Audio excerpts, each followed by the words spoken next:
Hello everyone, I am Fpl Rondo and welcome back to the channel. So the Game Week 9 team selection is here and I will be going over my team very shortly. I will also be covering my potential transfers that I'm not too set on just yet, and I don't even know if I'll make one because I'm quite happy with my team, but we'll get into all of that later on. First of all, I will be going over my Game Week 8 score very briefly, just to go over my points, what I scored, and sort of lead us into this week. So we'll get into that first. Let's go. So 39 points it was for me in Game Week 8. With that -8 though, it did knock it down to 31 points, which going into the game week I was expecting the red arrow, as I said, but dropping a million places isn't the end of the world when I do still have my wild card to hold on to and use later down the line for a different strategy, and hopefully that does play out better than wild carding in Game Week 8 could have done. That is my hope, and fingers crossed that does turn out to be the case. Having a look at my team quickly though, Turner, Udogie and Trippier all in that defense, getting 6 points was fantastic. Most of my points did come from my defense this week. Having a look at the attack though, as you can see, everyone blanked, even my captain Son, who did play against Luton Town. Now, watching that game when it happened, the first half was such domination from Spurs, and Son could have had 2 goals, and he actually almost assisted a shot from someone else who ended up going just a very slight sliver wide. It was such a shame to see, but it is what it is. You can't predict it. And Saliba on the bench with 7 points was just an extra nail in the coffin there.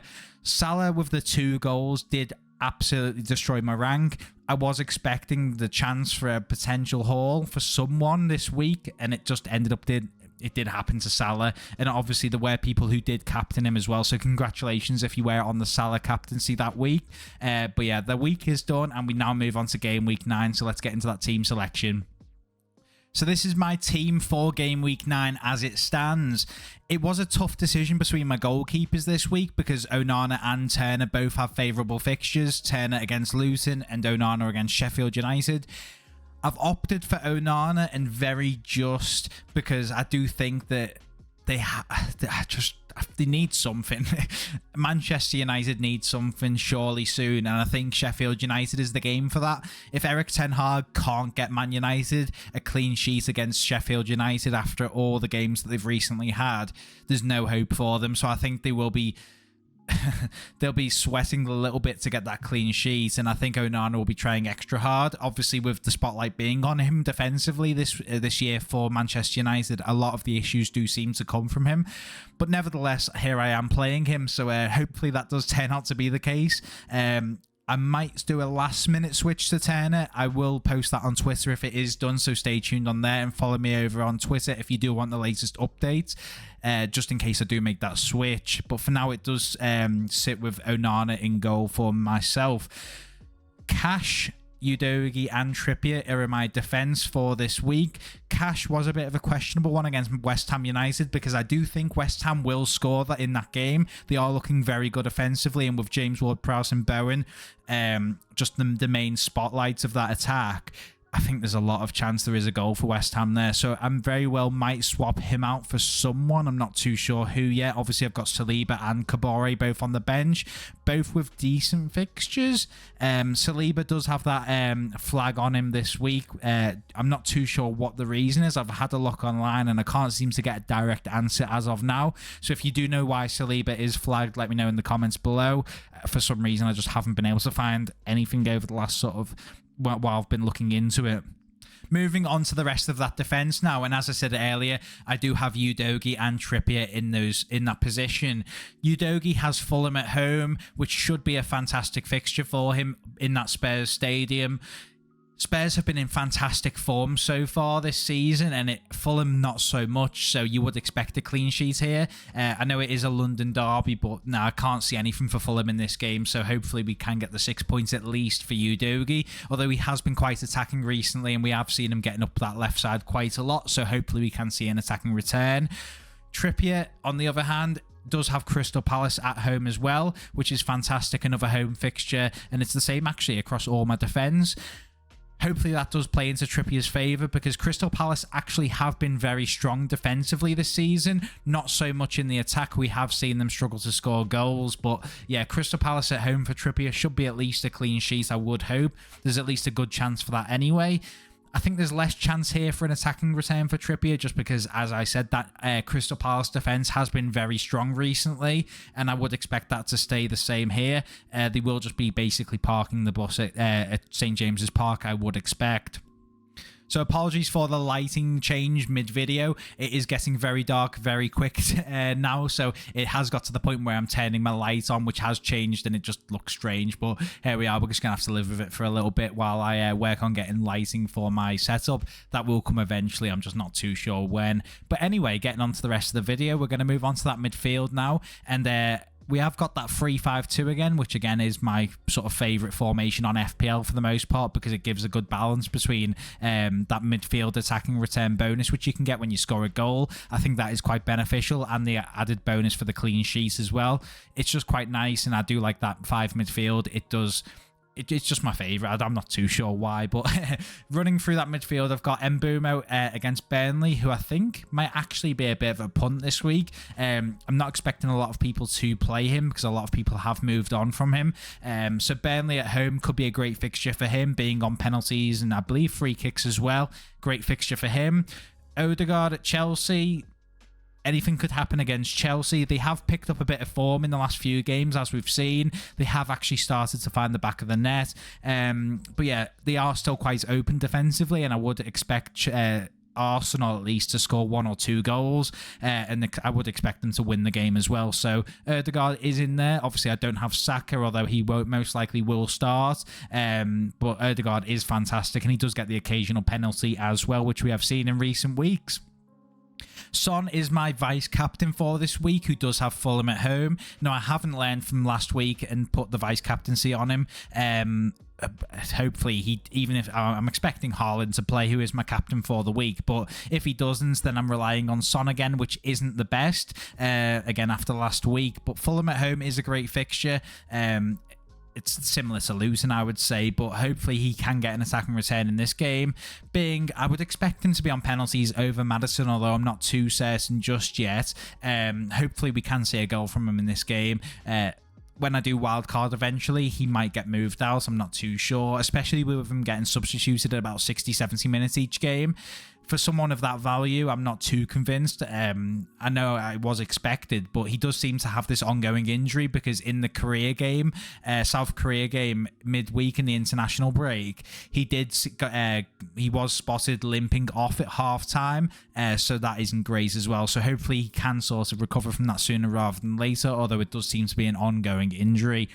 Rashford against Sheffield United is a fantastic fixture, and if there's any chance again for Manchester United to do anything, it is against Sheffield United. They are away, which does put a bit of a dampener on it, and it might affect them a little bit, but again, it is Sheffield United, and hopefully we can see a goal from Rashford. He did score for England after that assist from Bellingham, so hopefully we can see that again. I know he's not got Bellingham in his side, but there is a lot of quality in that Manchester United midfield, and hopefully Bruno or someone like that can just assist Rashford for a few goals. That would be very nice. Thank you. Gordon against Crystal Palace at home. Again, I am expecting Crystal Palace to park the bus quite a lot this game, so it could very well turn out to be quite the failure for me playing Gordon in this fixture. But in the off chance that they do get quite a few goals, hopefully Gordon is on the receiving end of a few of them, because he is looking very good in that Newcastle shares recently, and with Harvey Barnes being out injured for quite some time, that gives Gordon a lot of time to just settle into that team, and he was rested last week due to suspension, so Gordon is a great pick this week, I do believe, and I don't think a lot of people will be playing him. Moving on to them forwards now, and not much changes here ever. I'm stuck with Haaland and Alvarez up front, which isn't a bad thing. Obviously, they do have a bad run of fixtures coming up, but I am keeping the faith in the short term, especially against Brighton when Estepinian and quite a lot of other defenders are out. It's just it's a strange defense right now, Brighton, so I would expect them to leak at least 1 or 2 goals, especially with somewhat with a team's quality like Manchester City. So I've got the captaincy armband on Haaland so far. I haven't really thought about swapping it over to anyone else. Son isn't consistent enough, I don't think, and he doesn't get the full 90 minutes, and especially after last week's captaincy, I'm not doing that again. Rashford against Sheffield United. Manchester United aren't convincing enough, and the only other person I would have really considered is Alvarez, but I think Haaland is the better option out of the two of them. So that's why I've made the decision to captain Haaland. And I know a lot of people might be moving away from that. Obviously, Salah has Everton this week. Although I do think that will be quite a low-scoring game. As an Everton fan, in recent years, it just feels like every single Merseyside derby is always like a 0-0 or a 1-0. There's never a lot of goals involved. It is always quite close, despite the teams being quite far apart and at different ends of the table. It always ends up being quite a tight game. So I think it might be a bit of a weird one, especially with it being the early kickoff of the week as well. It happened to Son last week. It might happen to Salah this week. We will just have to see. Watch him get a hat-trick now. This will happen, but I will be watching that game. But yeah, Haaland captaincy and Alvarez, it's just a great combination, and hopefully they both start, because Brighton at home is actually a great fixture currently. They just haven't really been great at keeping clean sheets all season. Brighton, they've just been very good at scoring more goals than the other team. So yeah, that's why I have opted for that captaincy choice there. Going over the substitutes options for this week now, and again, Turner is potentially going to start come game week 9 deadline. I think there's like a 20% chance that he does, so I'm pretty set on Onana currently anyway. Saliba against Chelsea is my first bench option. He is flagged, and again, I'm not too sure on the reason as to why, but if he does start, I think he has the highest chance of a clean sheet out of him and Kabore. Although Chelsea very well could score a goal. We have seen that recently. So it is a bit of a weird one, but that is why he is on the bench for me this week. And same for Kabore. Kabore and Luton as a whole just haven't been great defensively, and I just don't trust them to keep a clean sheet. So yeah, he is a bench warmer for a reason, and that is why he sits second on the bench. João Pedro does have Manchester City at the Etihad, which is potentially, as I said in recent weeks, one of the worst fixtures in the Premier League calendar. So yeah, he is on the bench there. He doesn't even get full game time most of the time anyway. He does only play like 70 minutes max in a game. And yeah, it is against Manchester City, so I think it is valid that he is on the bench and most likely going to start back of the bench. But yeah, that is my bench options for this week. I'm going to go over some transfer suggestions now, and I've picked one player from each team that I'm going to discuss, just because I think it would get a bit intense if I started talking about a whole bunch of players. But the teams I'm focusing on are Arsenal, Brighton, Liverpool, and Aston Villa. I just think these have a great run of fixtures coming up, and these teams these are the teams that you would want to attack when it comes to transferring in players for your FPL teams. Starting with Arsenal, the player I would suggest buying in is Bukayo Saka. Now, I'm saying this because I know a lot of people did actually end up selling him on because of that injury worry, and a lot of people on wildcard that week. So yeah, I think he might be a great player to buy back in for game week 10 onwards when their fixtures start to get better. They have Sheffield United in game week 10, so I think that is a great opportunity to get back into Arsenal players. Yeah, Bukayo Saka would be the one that I suggest there. I know he is a bit of a normie pick, but I think he is a fantastic pick, especially when a lot of people have sold him on. Moving on to Aston Villa, and obviously Watkins is the highlight star player for them, but I think Diaby, if you haven't got him, could be a fantastic option as well. I would definitely look into buying him in, especially for his value. He does bring a lot of opportunities, and he is a very attacking midfielder, so he would be one to keep an eye on. Going on to Brighton now, and I would suggest Solly March. Now, obviously, Matoma is the main player that you would suggest in that Brighton attack, but he does have a flag on him currently. I'm not too sure, similar to Saliba, why he does have that flag. I've not looked really too much into it. He's never been in my FPL team so far this year, but Solly March is a fantastic pick, and I always do rate him. He could be one that could be a great punt and a bit of a differential if you're wanting to go for a Brighton attacker, and could be fantastic value for who he is. He's just a great player and very consistent in that Brighton team. Liverpool now, and I do think that Tsimikas is the sort of the transfer to keep an eye on this game week going forwards anyway. I would wait until after the Everton fixture before deciding on Tsimikas, just because we're not convinced. Well, I'm not convinced that he does actually start. There is a chance that Joe Gomez goes into that left back position, and then Trent could come back into right back. But yeah, I think Tsimikas, if he does start against Everton at 4.4 million, could be a fantastic cheap value player to get into that Liverpool defense and gives you a great option, a great entry into that Liverpool defense. Obviously, Salah is the main highlight of that Liverpool team, and he is the only attacker I would recommend. But Tsimikas is the sort of suggestion for me this week.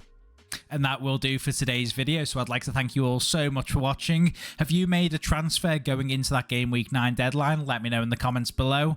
Even if you're rolling, let me know in the comments, because I do think it would be interesting to see how many people are actually making transfers this week, because I think a lot of teams are already structured optimally because of those wildcards in Game Week 8. It would be interesting to see the numbers of transfers made this week. Hopefully I can get a green arrow. That is very much needed for my team, being about 4.7 million from the world at this point. It was expected with the wildcard not being used in Game Week 8 and holding on to that, but hopefully we can regain some points and some green arrows in the coming weeks. Hopefully the same applies to all of you watching this video. But yeah, hopefully we can all have a great Game Week 9. Good luck to all of you, and I'll see you in the next video. Take care.